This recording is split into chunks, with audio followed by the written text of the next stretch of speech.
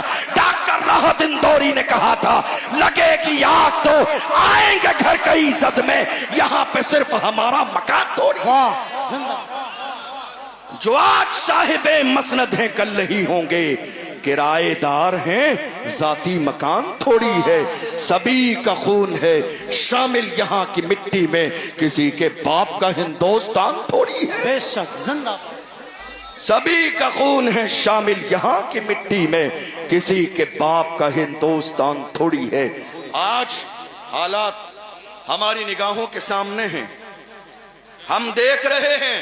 نعرہ تکبیر، نعرہ رسالت، مسلک اعلی حضرت شہزادہ سرکار مولا کائنات خطیب اعظم ہندوستان حضرت علامہ مولانا سید جامی اشرف صاحب قبلہ، حضرت علامہ سید جامی اشرف صاحب قبلہ، نبی رئیس سرکار اعلی حضرت، نبی رئیس سرکار اعلی حضرت حضور سمنانی میاں صاحب قبلہ، نعرہ تکبیر، نعرہ رسالت۔ دیکھیے حضرات، پیر طریقت رہبر راہ شریعت خطیب ہندوستان ناشر مسلک اعلی حضرت شہزادہ سرکار مولا کائنات حضرت علامہ مولانا سید جامی اشرف صاحب قبلہ کی چوچوی کی آمد ہو گئی ہے۔ نبی رئیس سرکار اعلی حضرت پیر طریقت شیخ کامل حضرت علامہ مولانا عمران رضا قادری عرف سمنانی میاں صاحب قبلہ کی آمد ہے۔ آپ رخ زیبا کی زیارت کریں اور ادب کے ساتھ میں بیٹھ جائیں۔ مفتی صاحب قبلہ کی گفتگو اور پھر انشاءاللہ تعالیٰ سید صاحب قبلہ کی گفتگو ہوگی۔ بیٹھ جائیے ماشاءاللہ، بیٹھ جائیں۔ ممبر شریف والے بھی بیٹھ جائیں تیزی کے ساتھ میں۔ حضرت علامہ سید جامی اشرف صاحب قبلہ آ گئے ہیں، ادب کے ساتھ میں بیٹھ جائیے۔ جی مفتی صاحب بسم اللہ۔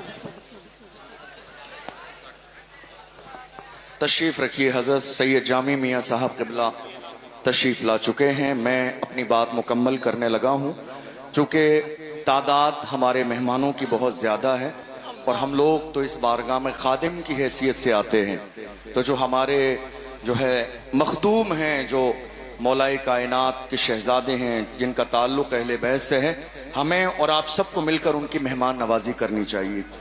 آج بس میں اپنی بات 2-4 منٹ میں مکمل کرنے لگا ہوں۔ میں صرف یہ کہہ رہا تھا کہ دنیا قوم کا سب سے قیمتی سرمایہ اس قوم کے جوان ہوتے ہیں۔ دنیا کی پیغام دے آپ کو، بس سن لیجئے آخری باتیں۔ دنیا کی ہر قوم کا سب سے قیمتی سرمایہ اس قوم کے جوان ہوتے ہیں۔ جی حضرت، جوان اگر صحیح راستے پر ہوتے ہیں تو قوم عزت کی زندگی گزارتی ہیں، اور اگر جوان برائی کے راستے پہ چلے جائیں تو وہ قوم ذلیل اور رسوا ہو جاتی ہے۔ حیرانی کی بات یہ ہے کہ یہ قیمتی سرمایہ جوانوں کی شکل میں بڑی تعداد میں ہندوستان میں ہمارے پاس موجود ہے، مگر افسوسناک صورتحال یہ ہے کہ ہماری قوم کے جوان کہاں ہیں؟ دیکھ لیجئے، رات کے 3 بجے شراب کے ٹھیکے پر، رات کے 4 بجے زنا کے اڈے پر، رات کے 5 بجے سٹا لگانے میں۔ یاد رکھیے گا، ایک طرف آپ یہ سارے غلط کام کرتے رہیں اور دوسری طرف کہیں حضور کا دامن نہیں چھوڑوں گا، تو یہ 2 الگ باتیں ہیں۔ جس قوم کے جوان ہدایت کے راستے پر آ جاتے ہیں وہ قوم زندہ و تابندہ ہو جاتی ہے۔ جو حال آج میری قوم کے جوانوں کا ہے، کسی بھی دور میں میری قوم کے جوانوں کا یہ حال نہیں تھا۔ میرے قوم کے جوانوں کی تاریخ اگر جاننی ہے تو ڈاکٹر اقبال سے پوچھئے۔ ڈاکٹر اقبال نے کہا میری قوم کے جوان کیسے تھے؟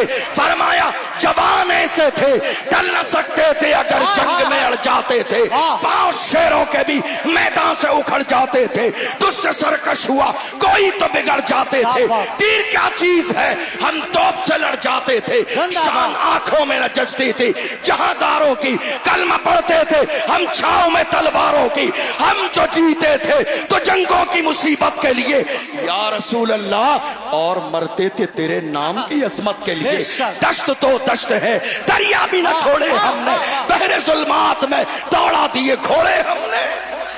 نعرہ تکبیر، نعرہ مسلک اعلی حضرت فیضان اولیاء اکرام عرس رضوی، عشق محبت، عشق محبت، پیار محبت، پیار محبت، حضور سمنانی میاں صاحب قبلہ، مفتی اشرف جیلانی صاحب قبلہ، فیضان کی چاچا شریف، نعرہ تکبیر، عشق محبت، عشق محبت، بستی بستی قریہ قریہ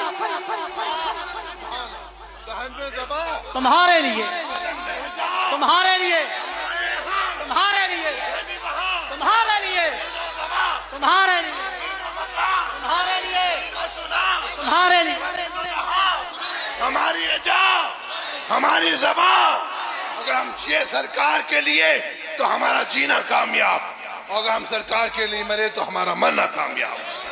میرے حضور تعالی شریعہ میرے صحابہ بڑے ابا فرماتے ہیں زندگی یہ نہیں ہے کسی کے لیے، زندگی یہ نہیں ہے کسی کے لیے، زندگی ہے نبی کی، نبی کے لیے، نہ سمجھ مرتے ہیں زندگی کے لیے، اور جینا مرنا ہے سب کچھ نبی کے لیے۔